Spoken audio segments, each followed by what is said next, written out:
día a día, alimentándonos de la palabra del Señor. En la voz de Monseñor Enrique Díaz, fortalezcamos nuestra fe. Seamos testigos de Jesús vivo y resucitado. Aliméntame, sáname, acompáñame. 23 de enero, tercer domingo del tiempo ordinario, domingo de la palabra. Evangelio según San Lucas 1, del 1 al 4 y 4 del 14 al 21. Muchos han tratado de escribir la historia de las cosas que pasaron entre nosotros, tal y como nos las transmitieron los que las vieron desde el principio y que ayudaron en la predicación.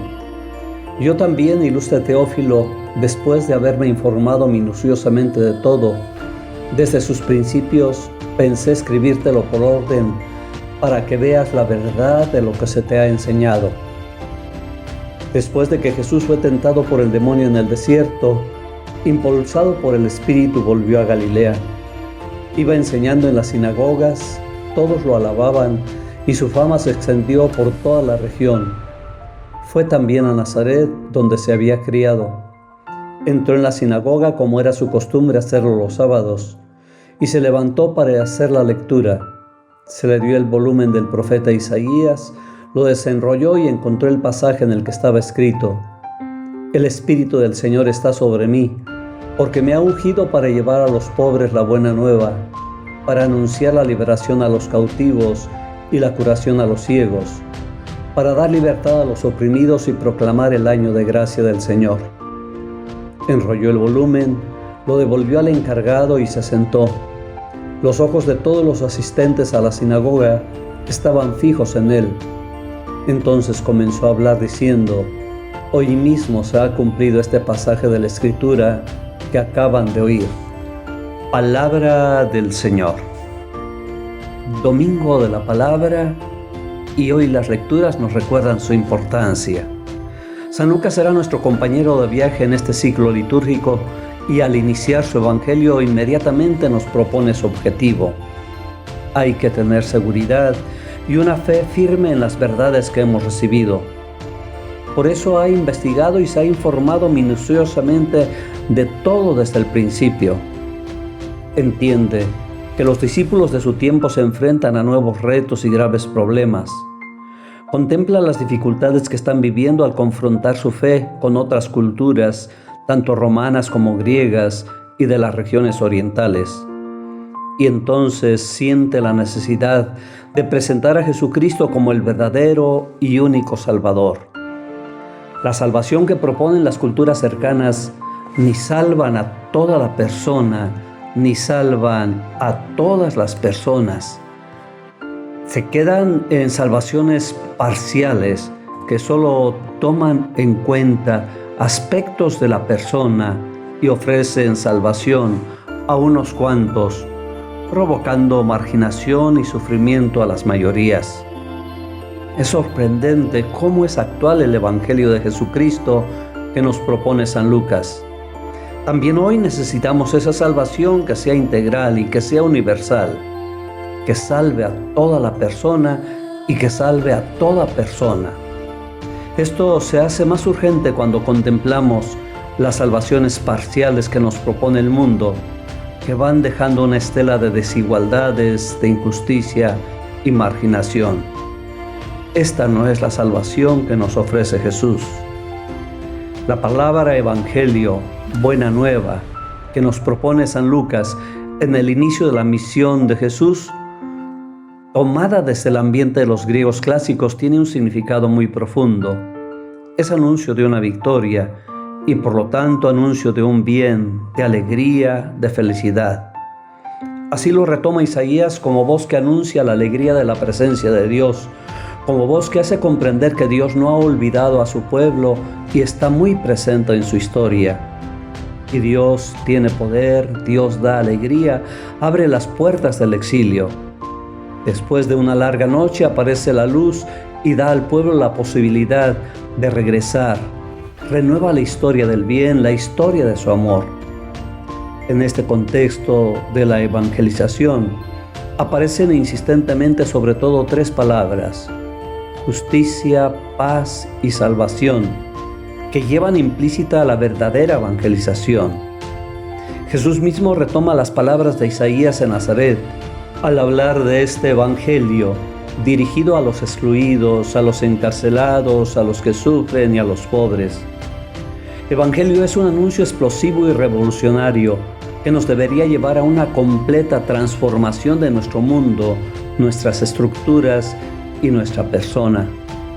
Pero San Lucas añade a la palabra evangelio un nuevo significado, porque compara explícitamente al emperador Augusto con el niño nacido en Belén. Evangelio sí es palabra de emperador, pero del verdadero emperador del mundo que se ha hecho oír, habla con nosotros. Este hecho como tal es redención, porque el gran sufrimiento del hombre es precisamente este: no descubrir la presencia de Dios. Se pregunta si detrás del silencio del universo, detrás de las nubes de la historia, existe un Dios o no existe. Y si existe este Dios, ¿nos conoce? ¿Tiene algo que ver con nosotros? ¿Este Dios bueno y poderoso tiene poder en el mundo o no? Esta pregunta es hoy tan actual como lo era en aquel tiempo. Mucha gente se pregunta si Dios se hace presente hoy. Y evangelio quiere decir: Dios ha roto su silencio, Dios ha hablado, Dios existe. Este hecho como tal es salvación. Dios nos conoce, Dios nos ama, ha entrado en la historia. Jesús es su palabra, el Dios con nosotros, el Dios que nos muestra que nos ama, que sufre con nosotros hasta la muerte y resucita. Este es el evangelio mismo. Dios ha hablado, ya no es el gran desconocido, sino que se ha mostrado, y esta es la salvación.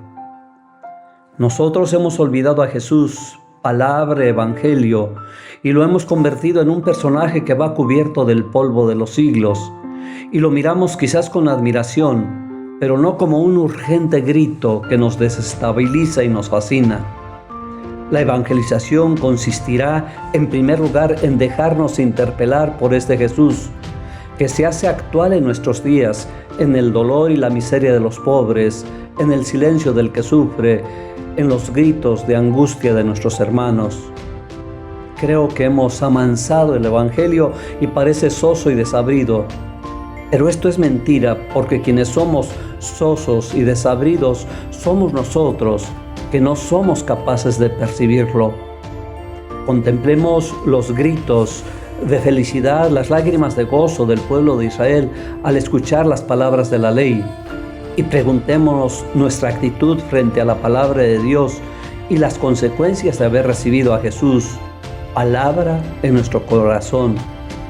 Contemplemos a Jesús que en medio de la sinagoga judía pronuncia el cumplimiento explosivo de la profecía de Isaías y hace vivo y presente el evangelio.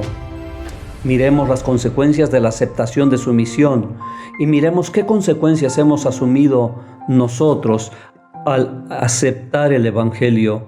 No podemos continuar con una vida apática y desabrida. No podemos dejar que la sal se vuelva sosa y la luz permanezca oculta. Tendremos que hacer brillar la luz del evangelio en nuestras palabras, en nuestras obras. Cada quien en su propia medida, cada quien en su propio campo y responsabilidad, cada quien con su propio carisma, como nos dice hoy San Pablo. Jesús es evangelio y yo también soy evangelio. Soy buena noticia. ¿Qué acciones concretas podemos hacer para que hoy se cumpla este evangelio? Padre Dios, Padre bueno, que escuchemos tu palabra de buena nueva que nos trae tu Hijo Jesús y que demos frutos de justicia, amor y paz. Amén. El Señor te bendiga en nombre del Padre, y del Hijo, y del Espíritu Santo.